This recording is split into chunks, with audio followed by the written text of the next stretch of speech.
கிறிஸ்துவுக்குள் மிகவும் பிரியமானவர்களே, இந்த காலை தியானத்தின் மூலமாக மீண்டும் உங்களை நான் சந்திப்பதில் மிகுந்த மகிழ்ச்சி அடைகிறேன். இன்றைக்கு நாம் பிலிப்பியர் 4ஆம் அதிகாரம் 4ஆம் வசனத்தை தியானிக்க இருக்கிறோம். நம்ம எல்லாருக்குமே ரொம்ப தெரிந்த ஒரு வசனம்.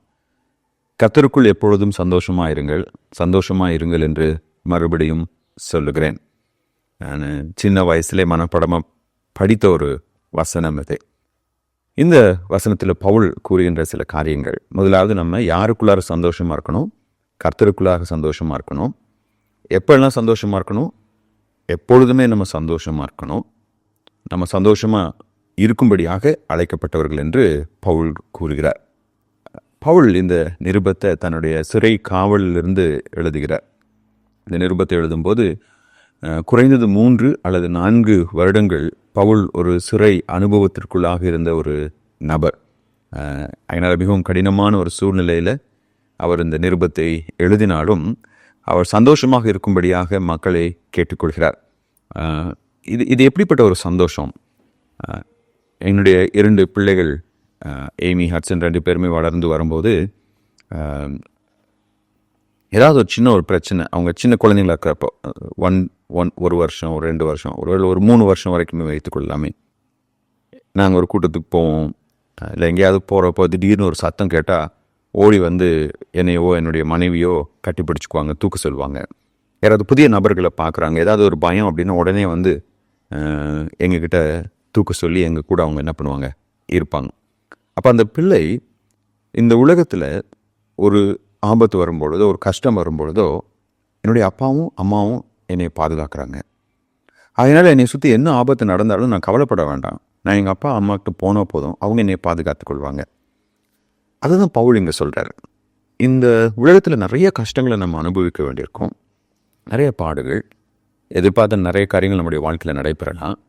ஆனால் இவைகளின் மத்தியிலே நாம் தேவனை பற்றி கொள்வோமே என்றால், கிறிஸ்துவை பற்றி கொள்வோமே என்றால், அவர் நம்மை பாதுகாத்து பராமரிக்கிறவர்.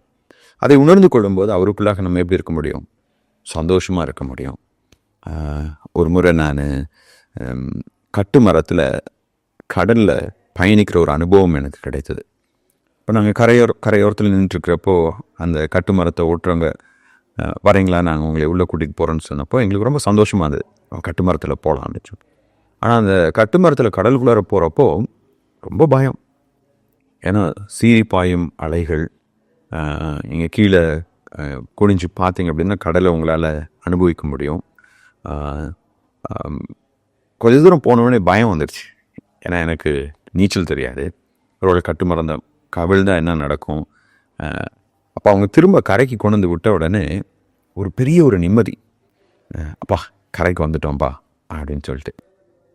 அதே மாதிரி நம்முடைய வாழ்க்கையில் எந்த சூழ்நிலையிலையும் நம்ம இயேசு கிறிஸ்துவை சார்ந்து கொள்ளும்போது ஒரு நிம்மதி பெருமூச்சு நம்ம விட முடியும். ஒரு சமாதானம் நமக்கு கிடைக்கும். இந்த பவுல் வந்து புத்தி கெட்டாத ஒரு சமாதானம் என்று ரோமருக்கு எழுதும்போது சொல்கிறார். அப்போ பவுலுடைய கருத்து என்னதுங்க? வாழ்க்கையில் என்ன வேணாலும் வரலாம், ஆண்டவருக்குள்ளாக நம்ம சந்தோஷமாக இருப்போம், எப்போதும் சந்தோஷமாக இருப்போம். எப்படி? அவரில் இளைப்பாறுவதின் மூலமாக. இயேசு கிறிஸ்து சொன்னார்லே, வருத்தப்பட்டு பாரம் சுமக்கிறவர்களே நீங்கள் எல்லோரும் என்னிடத்தில் வாருங்கள், நான் உங்களுக்கு இளைப்பாறுதல் தருவேன். அந்த இளைப்பாறுதல் தான் இங்கே சந்தோஷம் என்ற வார்த்தையில் பவுல் பயன்படுத்துகிறார். இப்போ நம்முடைய வாழ்க்கையில் பல சூழ்நிலைகள் மாறலாம், பல விதமான பிரச்சனைகள் வரலாம். ஆனால் மாறாத கிறிஸ்து நம்மோடு கூட இருப்பதனால நாம் அவரை சார்ந்து கொள்ளலாம்.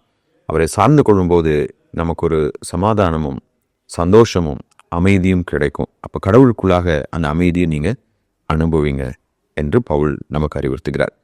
தேவன் தாமே இந்த வருடம் முழுவதும் நம்முடைய வாழ்க்கையில் எப்படிப்பட்ட சூழ்நிலைகளை நம்ம கடந்து சென்றாலும் ஒரு சிறு பிள்ளை தன்னுடைய தாயும் தகப்பனையும் பற்றி கொள்வது போல நாம் கிறிஸ்துவை பற்றி கொண்டு அவரில் மகிழ்ந்து இளைப்பாற கற்றுக்கொள்வோமாக.